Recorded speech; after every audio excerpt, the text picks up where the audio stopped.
Shalom dan selamat malam untuk saudara pendengar saudara rohani yang dikasihi Tuhan Yesus Kristus. Selamat datang di renungan rohani malam hari ini. Saya berdoa agar saudara sehat selalu, semoga Roh Kudus hadir di tengah kita saat ini. Jika saudara ada yang sedang sakit, marilah kita sama-sama berdoa untuk kesembuhan saudara dan pemulihan keadaan saudara. Kita harus berharap dan tidak berhenti berpengharapan kepada Tuhan. Sebelum kita mulai renungan malam ini, marilah kita bersama-sama berdoa. Bapa kami yang di surga, Bapa di dalam nama Tuhan Yesus Kristus. Kami sungguh mengucap syukur, ya Tuhan, oleh karena Engkau sangat baik buat kami. Engkau ada bersama kami dan menopang hidup kami di siang hari dan di malam hari. Engkau ada bersama-sama dan menyertai kami. Tuhan, kami memuji dan bersyukur kepadamu pada malam hari ini kami masih bisa berkumpul di rumah kami yang kecil ini. Tuhan, saat ini kami hendak mendengarkan firman-Mu. Berilah pengetahuan dan bimbinglah hamba-Mu ini, agar apa yang Engkau firmankan dapat bekerja sesuai kehendak-Mu, buat kami jemaat-Mu. Bukalah hati dan pikiran kami untuk mendengar dan menerima firman-Mu. Kiranya firman-Mu ini dapat menjadi berkat bagi kami. Berbicaralah, Tuhan, kami sudah siap menerima firman-Mu. Di dalam nama Tuhan Yesus Kristus kami berdoa dan mengucap syukur. Amin.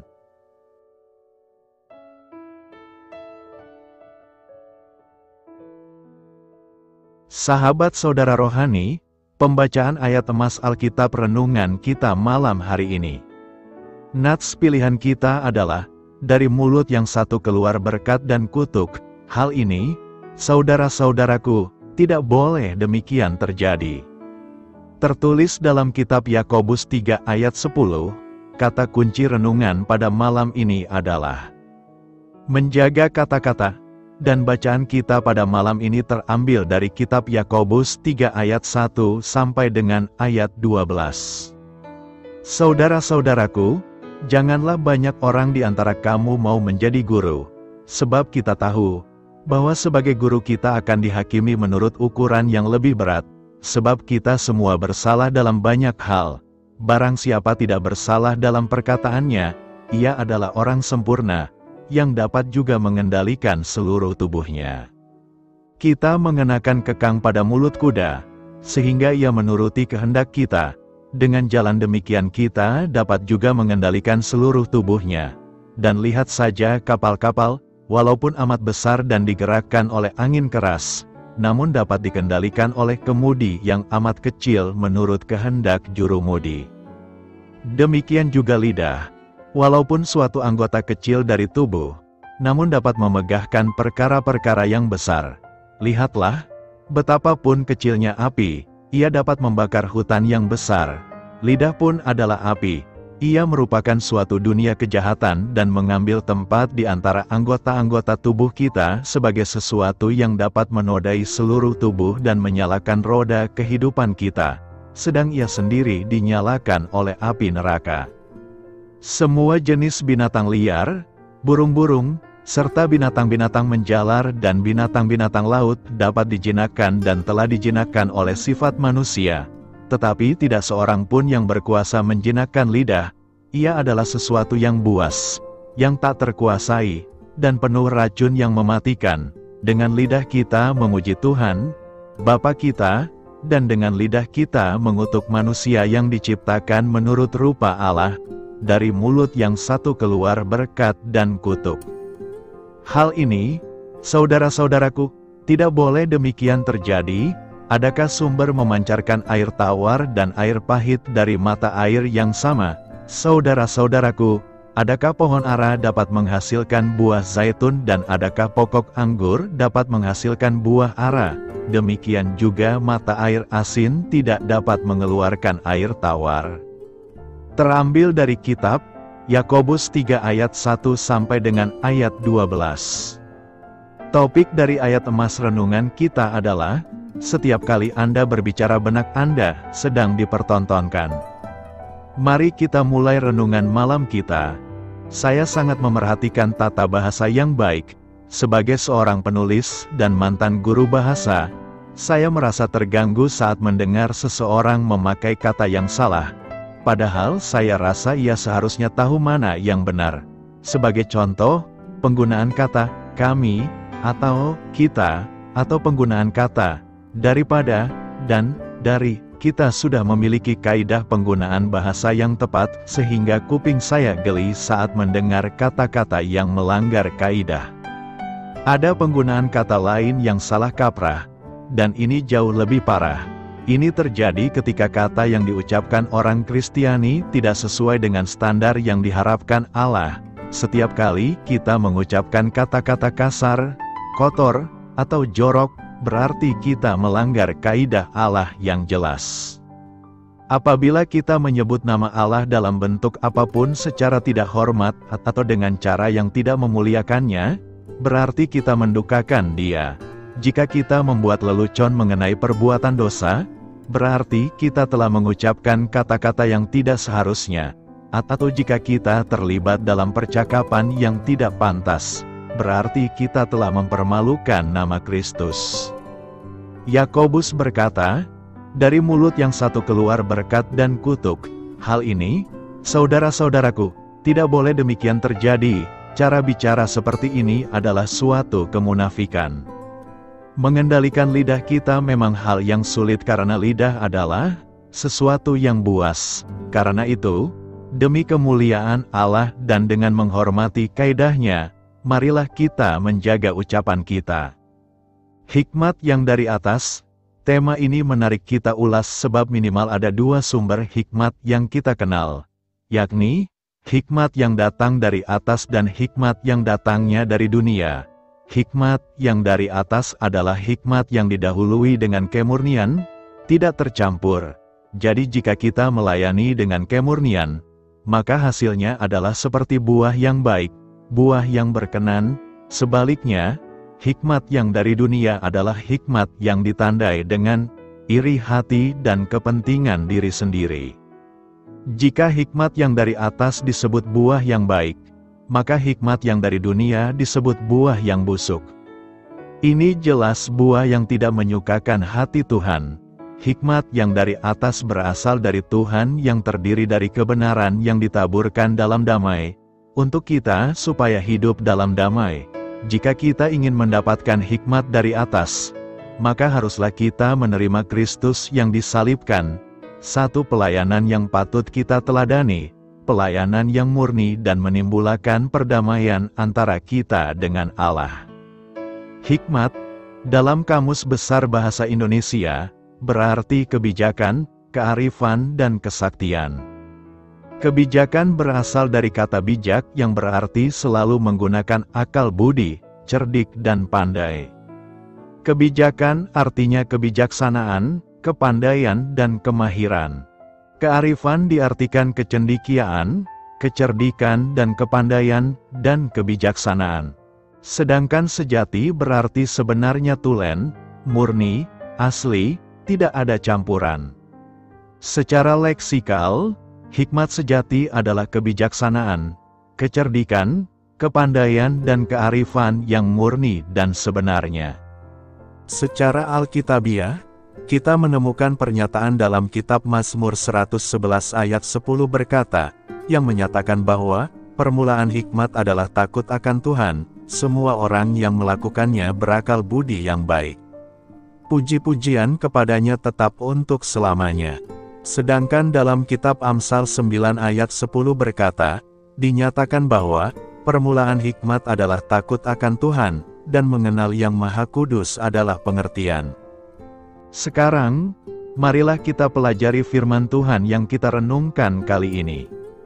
Yakobus dalam suratnya untuk 12 suku di perantauan seperti ditulis dalam surat Yakobus 3 ayat 13 mengatakan, siapakah di antara kamu yang bijak dan berbudi? Baiklah, ia dengan cara hidup yang baik menyatakan perbuatannya oleh hikmat yang lahir dari kelemah lembutan. Yakobus bertanya kepada mereka, yaitu 12 suku di perantauan, siapakah di antara kamu yang bijak dan berbudi? Siapakah di antara kamu yang berhikmat dan berakal budi? Siapakah di antara kamu yang takut akan Tuhan? Jika ada, baiklah ia dengan cara hidup yang baik. Baiklah ia menyatakan perbuatannya oleh hikmat yang lahir dari kelemah lembutan, yaitu hikmat yang bersumber dari Allah.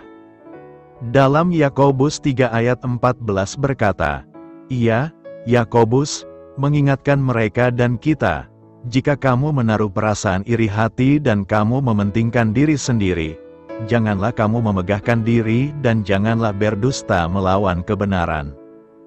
Benar, iri hati menimbulkan kebencian dan kebencian memicu perbantahan dan lerbantahan mengakibatkan pertengkaran. Oleh sebab itu, Yakobus mengingatkan, jika kamu menaruh perasaan iri hati, maka janganlah kamu bermegah. Jika kamu mementingkan diri sendiri, janganlah kamu memegahkan diri. Janganlah kamu berdusta melawan kebenaran. Mengapa? Yakobus menegaskan bahwa semua itu bukan hikmat yang dari Allah.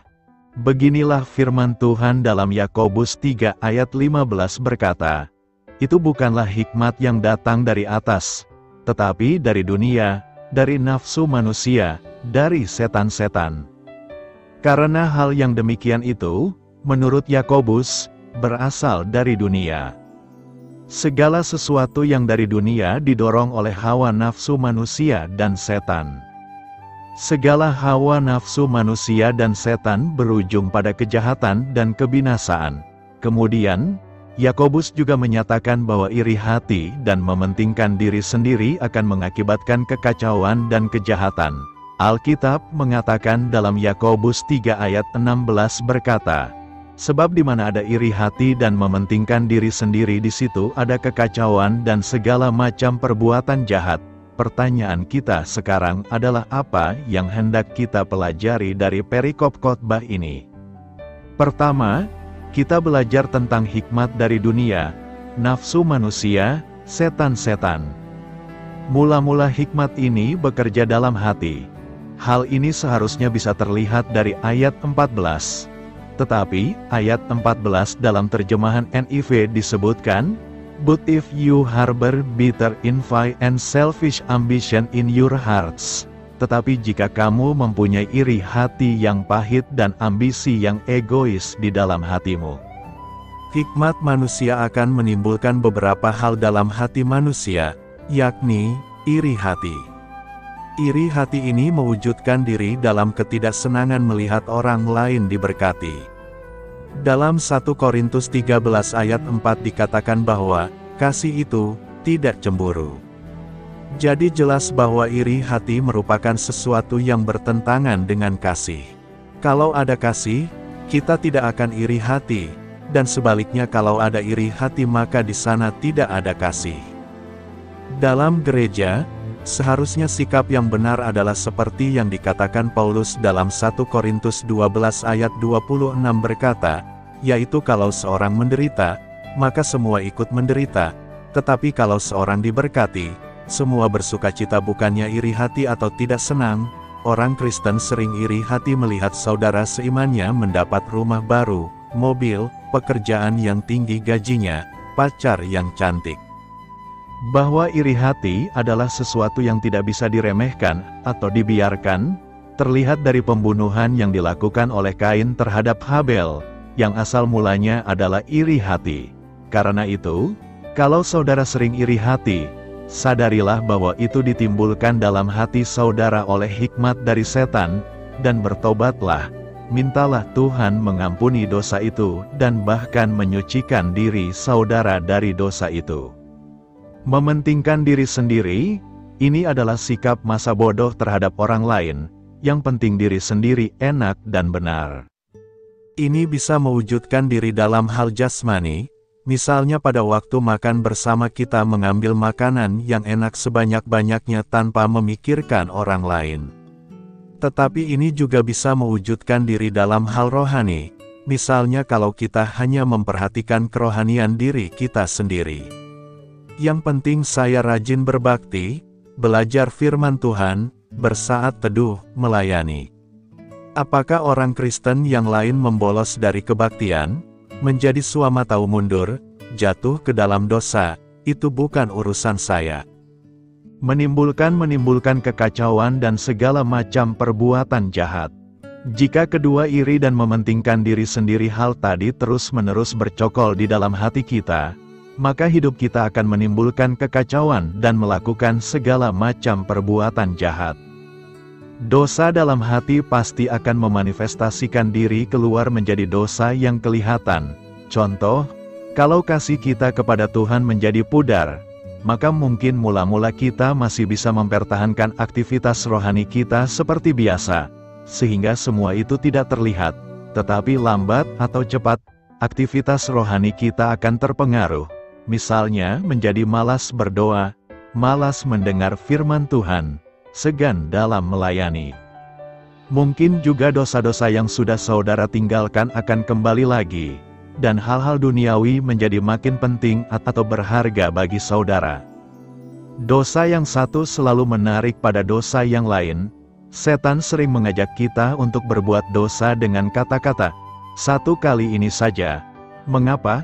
Karena dia tahu bahwa dosa yang satu selalu menarik kita pada dosa yang lain.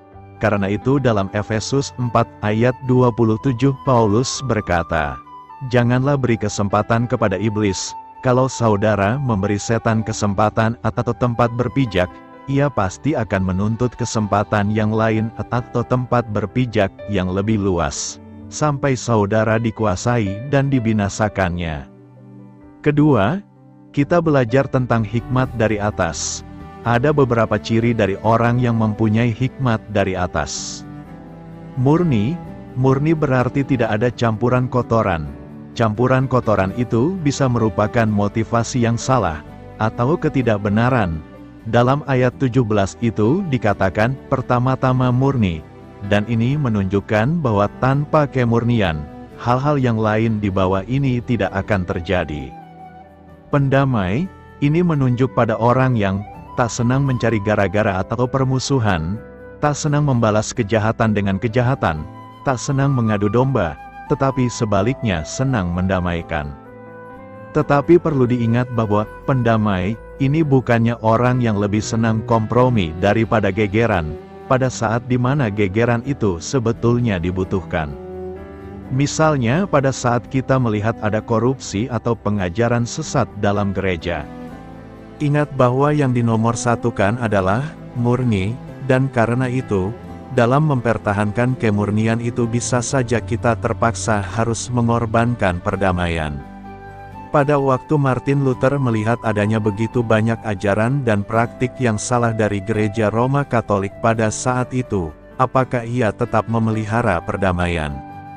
Tidak, tetapi sebaliknya ia memakukan 95 tesisnya di pintu gereja Wittenberg, dan ini akhirnya menimbulkan perpecahan dalam gereja. Beranikah kita menyalahkan Martin Luther dan menganggapnya sebagai orang yang tidak cinta damai, jika perhatian yang paling utama adalah untuk kemurnian? Maka damai boleh dihancurkan dalam pertengkaran kebenaran. Merupakan suatu ucapan yang bersemangat dari Luther bahwa lebih baik langit dan bumi bercampur aduk menjadi satu daripada satu titik kebenaran binasa. Peramah, kata Yunani yang diterjemahkan peramah, ini adalah epiaix. Seorang penafsir mengatakan bahwa epiaix menyampaikan gagasan yang melunakkan dan melembutkan keadilan dengan belas kasihan.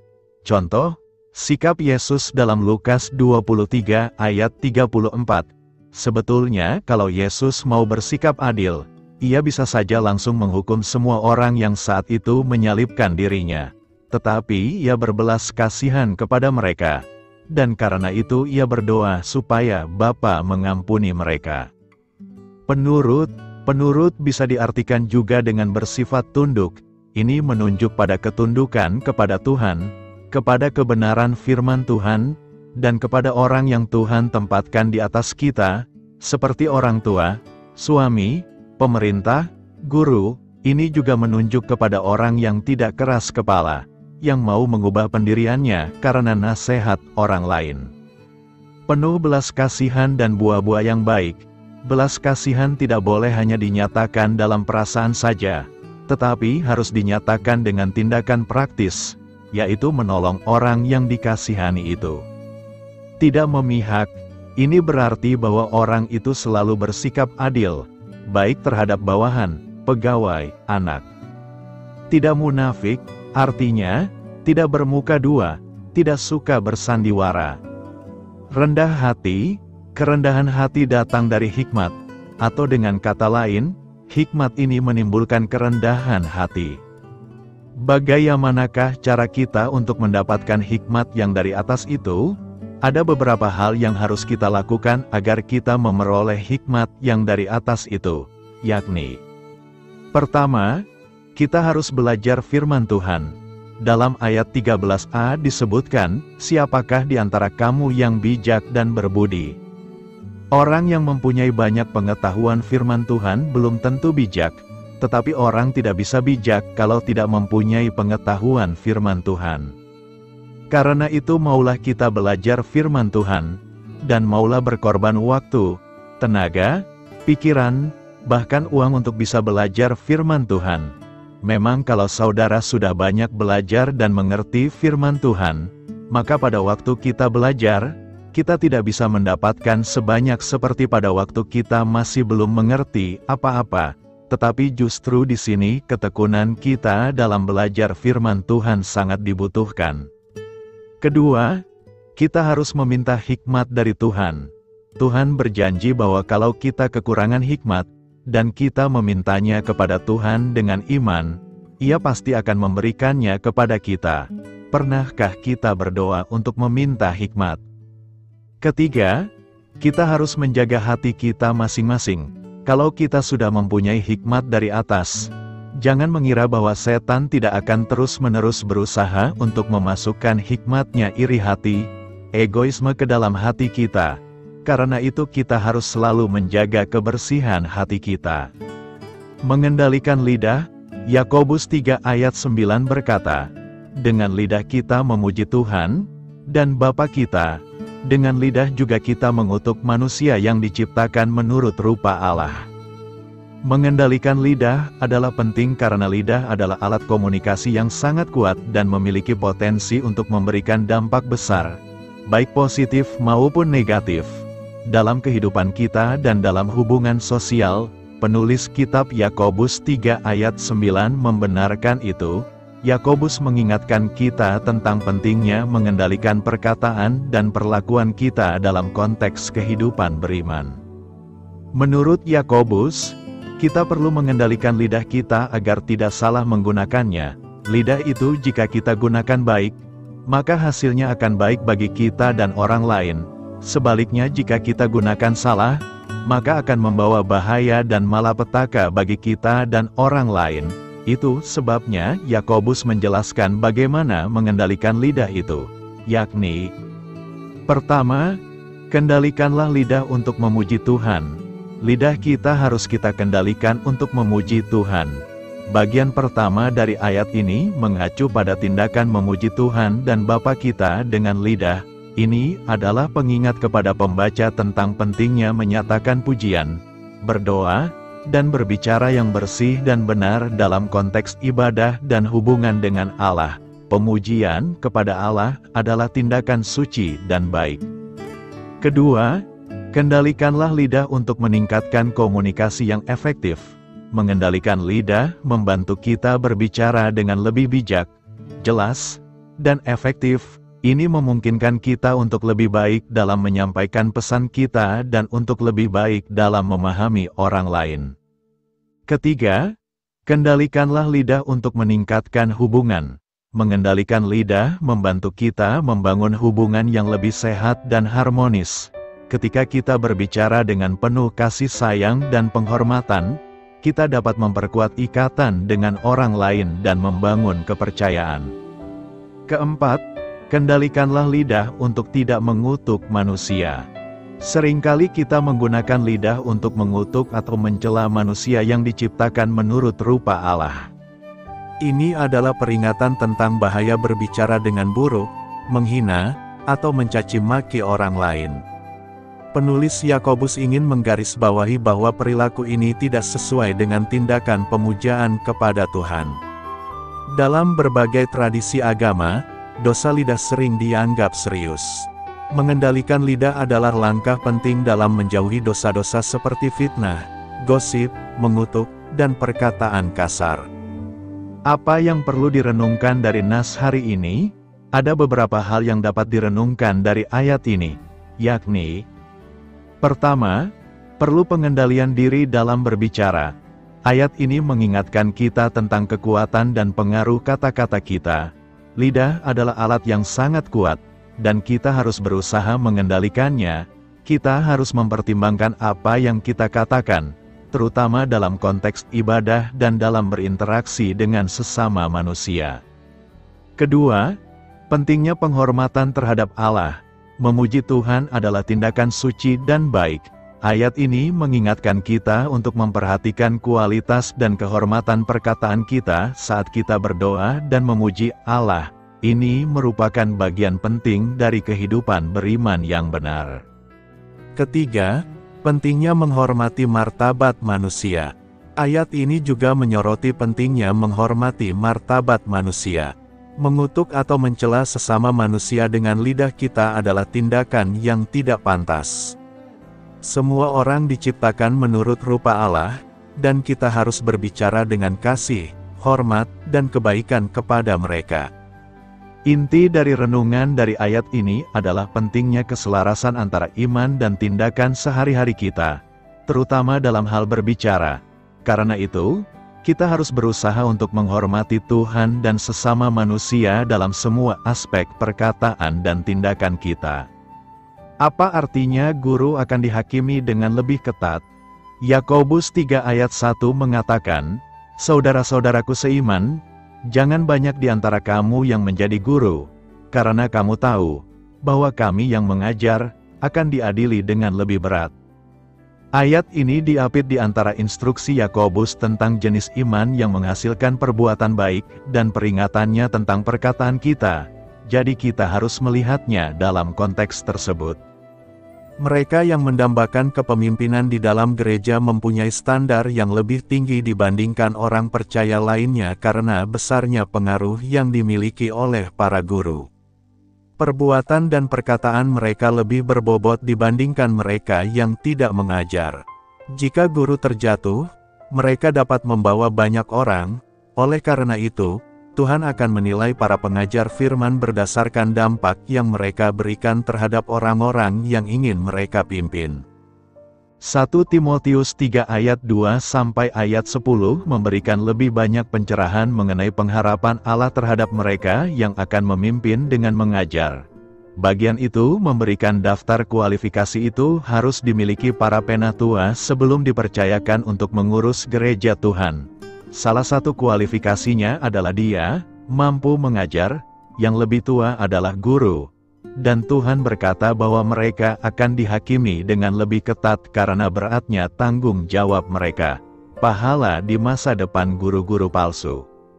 Penghakiman yang dibicarakan dalam Yakobus 3 ayat 1 mengacu pada berbagai tingkat imbalan yang akan diterima guru. Meskipun keselamatan orang beriman dijamin melalui kasih karunia Allah, diperoleh melalui pelayanan yang setia. Semua orang Kristen akan berdiri di hadapan Kristus agar pekerjaan kita diuji dengan api. Kristus akan membalas kita sesuai dengan apa yang telah kita lakukan bagi Dia. Guru yang setia mewartakan kebenaran dan menunjukkan kehidupan yang saleh akan menerima imbalan yang setimpal. Mereka akan mendengar Tuhan mereka berkata, "Bagus sekali, hamba yang baik dan setia." Namun mereka yang ingin menjadi guru karena motif egois atau mereka yang menggunakan posisi mereka sebagai sumber manipulasi akan menyadari bahwa mereka telah menerima upah mereka di bumi kepuasan daging. Guru-guru seperti itu akan diadili dengan lebih ketat dan akan berdiri dengan tangan kosong di hadapan raja mereka. Pada hari penghakiman, setiap hal rahasia akan terungkap. Motif hati kita akan disingkapkan, dan tidak akan ada lagi kepura-puraan atau penipuan rohani.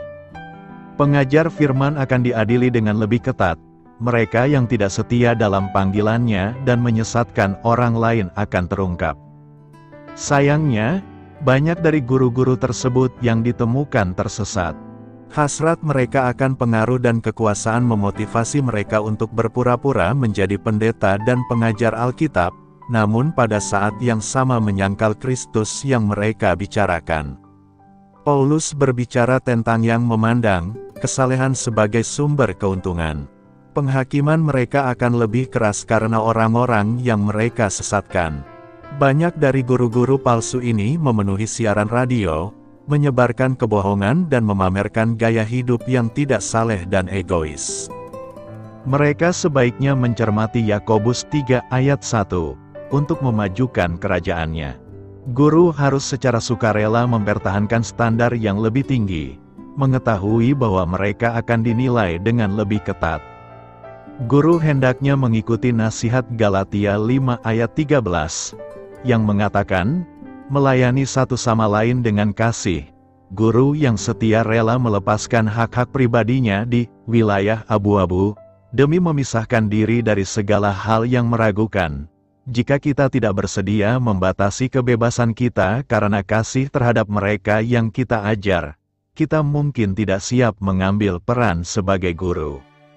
Mengingat bahwa guru akan dinilai lebih ketat, mungkin banyak orang yang mengambil peran mengajar di dalam gereja namun tidak mempunyai urusan untuk melakukan hal tersebut. Mereka tidak berbakat untuk mengajar dan tidak memiliki kualifikasi moral. Kepada guru-guru itulah Yakobus 3 ayat 1 ditujukan, tidak banyak di antara kamu yang hendaknya menjadi guru. Sebelum seseorang bercita-cita menjadi guru, ia harus bertanya pada diri sendiri pertanyaan-pertanyaan berikut. 1. Apakah saya terus belajar? Guru yang baik adalah pembelajar yang baik.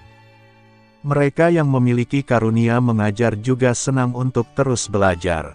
Pengajaran yang terbaik timbul dari hati seseorang yang bergairah terhadap apa yang Tuhan ajarkan kepadanya. Meskipun tidak seorang pun di antara kita akan benar-benar bebas dari dosa saat berada dalam tubuh ini, kita harus memperoleh kemenangan atas dosa-dosa yang menimpa kita, kesalahan-kesalahan yang berasal dari godaan yang terang-terangan, berlebihan, dan terus-menerus. Penyalahgunaan alkohol atau obat-obatan terlarang, percabulan, dan masalah kemarahan adalah contoh-contoh dosa besar yang perlu diatasi sebelum seorang guru mengambil peran tersebut. Dosa yang membebani adalah dosa yang dapat dengan mudah menyebabkan orang lain tersandung. Seorang guru yang dosanya terus-menerus dan terus-menerus menimpanya akan dihakimi lebih berat karena pengaruh dosa tersebut. Kita semua harus berdiri di hadapan Kristus untuk diadili. Tuhan telah memberkati gereja dengan banyak guru, dan Dia mengharapkan guru-guru tersebut untuk mengembangkan dan menggunakan karunia mereka. 2. Apakah Tuhan memanggil saya untuk mengajar? Banyak gereja, yang sangat membutuhkan sukarelawan, akan menempatkan siapapun yang tidak mengatakan tidak pada posisi mengajar. Meskipun setiap orang kadang-kadang harus ikut serta dalam berbagai posisi pelayanan, seperti di ruang penitipan anak, menyajikan makanan, atau mengumpulkan persembahan, tidak seorang pun yang tidak diberi karunia dan dipanggil oleh Allah untuk melakukan hal tersebut boleh menerima peran sebagai guru Alkitab. Kita dapat mengenali panggilannya dengan dorongan yang terus-menerus dalam hati kita terhadap suatu pelayanan tertentu. Pemanggilan itu akan ditegaskan oleh para pemimpin yang mengakui karunia itu. 3. Apakah kehidupan pribadi saya terbebas dari dosa-dosa yang menimpa? Upah kita akan didasarkan pada seberapa setia kita bertahan dalam hidup ini demi kemuliaan Tuhan. Tuhan mengetahui apa yang telah Dia percayakan kepada kita masing-masing dan mengharapkan imbalan atas investasi tersebut. Guru akan menghadapi hukuman yang lebih ketat pada hari perhitungan itu. Mereka yang menyalahgunakan posisi mereka atau memutarbalikkan posisi mereka akan dinilai sebagaimana mestinya. Guru-guru yang bertekun dalam kebenaran dan kasih serta mengabdi di tempat Tuhan menempatkan mereka akan menerima berkat, pahala, dan sukacitanya saat mendengar dari Yesus sendiri.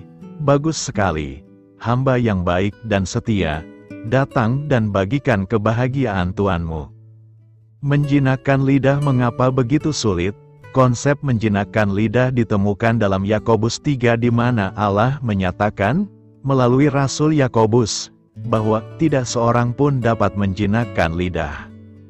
Pembahasan panjang lebar tentang lidah dalam bab ini sungguh meyakinkan dan mencerahkan. Di antara hal-hal yang diungkapkan pasal ini tentang lidah, ia adalah bagian kecil dari tubuh, tetapi ia dapat menyombongkan diri.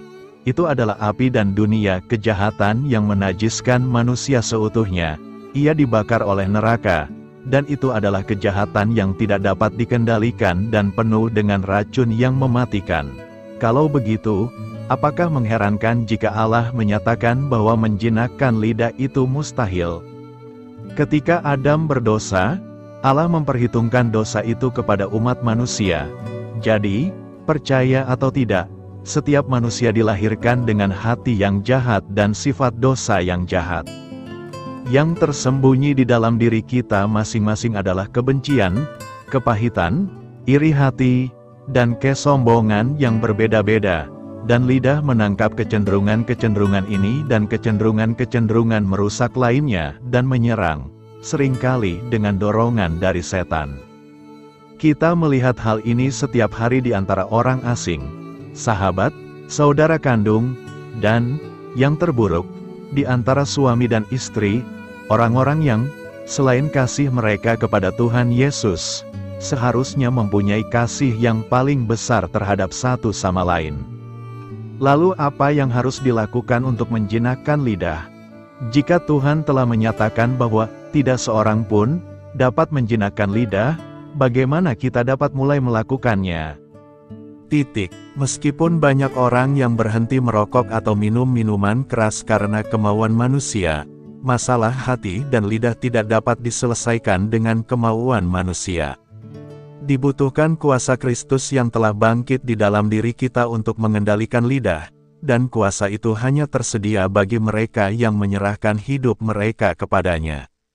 Seperti banyak hal dalam hidup, bagi manusia hal ini mustahil, tetapi bagi Allah segala sesuatu mungkin. Hanya ada satu yang mampu mengendalikan lidah. Hanya dengan Roh Allah yang tinggal di dalam kita, kita dapat berharap untuk dapat mengendalikan lidah kita.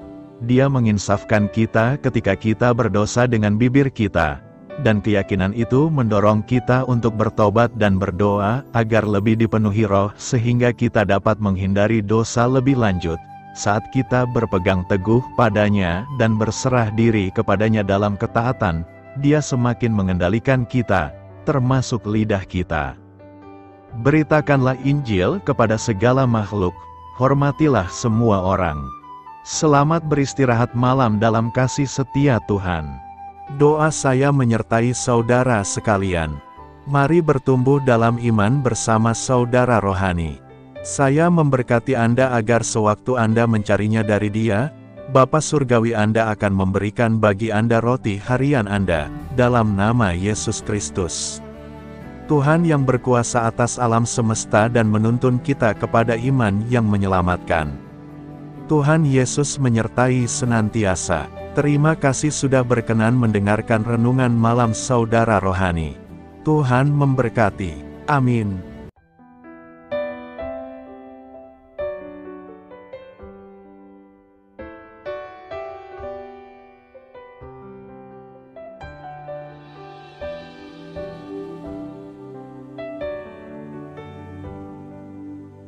Marilah kita renungkan, sahabat saudara rohani, demikianlah renungan firman Tuhan malam hari ini. Semoga menjadi berkat di dalam hidup kita dan menjadikan kita pribadi yang lebih baik. Sebelum kita beristirahat pada malam hari ini, marilah kita berdoa. Bapa kami yang di surga, Bapa di dalam nama Tuhan Yesus Kristus, kami sungguh mengucap syukur, ya Tuhan, oleh karena Engkau sangat baik buat kami.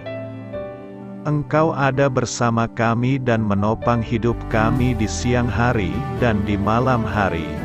Engkau ada bersama-sama dan menyertai kami, ya Tuhan Yesus. Kami mengucap syukur untuk firman-Mu, ya Tuhan, yang memberikan kami kekuatan dan menyadarkan kami bahwa kami tidak perlu takut dengan gelap dan malam. Sebab Tuhan, Engkau ada bersama kami. Engkau melindungi kami dan menjadi perisai bagi kami hamba-Mu berdoa saat ini. Tuhan, untuk setiap pendengar renungan ini yang mengalami ketakutan, kecemasan, kegelisahan, pada situasi gelap dan malam hari di dalam nama Tuhan Yesus Kristus. Kuasa Tuhan melepaskan mereka dari segala ikatan roh-roh ketakutan yang mengikat mereka saat ini. Tuhan melepaskan setiap anak-anak-Mu dari segala rasa takut dan kecemasan. Di dalam nama Tuhan Yesus segala kuasa-kuasa roh jahat, kuasa setan iblis yang mengganggu anak-anak-Mu, ya Tuhan, tolong hancurkan dan halaukan dengan kuasa-Mu. Dalam nama Tuhan Yesus Kristus, berkati setiap kami anak-anak-Mu, ya Tuhan, dan lindungilah kami. Kami aman di dalam Engkau. Ya Tuhan, penuhilah setiap hati kami dengan keberanian, damai sejahtera, dan sukacita serta ketenangan yang dari Tuhan. Berkati kami di malam hari ini, saat kami tidur dan beristirahat. Kuasa-Mu, ya Tuhan, menaungi setiap kami, memberkati dan melindungi kami. Bangunkanlah kami kembali besok pagi dengan kekuatan yang baru, tubuh yang sehat diberkati Tuhan, dan berkat-berkat yang baru Tuhan sediakan bagi kami. Terima kasih, ya Tuhan, kami sungguh mengucap syukur untuk firman-Mu yang menguatkan kami. Dalam nama Tuhan Yesus Kristus Juru Selamat kami, Bapa kami yang baik, kami mengucap syukur dan berdoa haleluya. Amin. Biarlah firman Tuhan menjadi pengingat untuk kita semua, bahwa tuntunan dari Roh Kudus akan selalu memberi jalan keluar bagi setiap permasalahan hidup kita, dan memberi kedamaian di hati kita. Amin. Sampai jumpa di renungan malam saudara rohani berikutnya.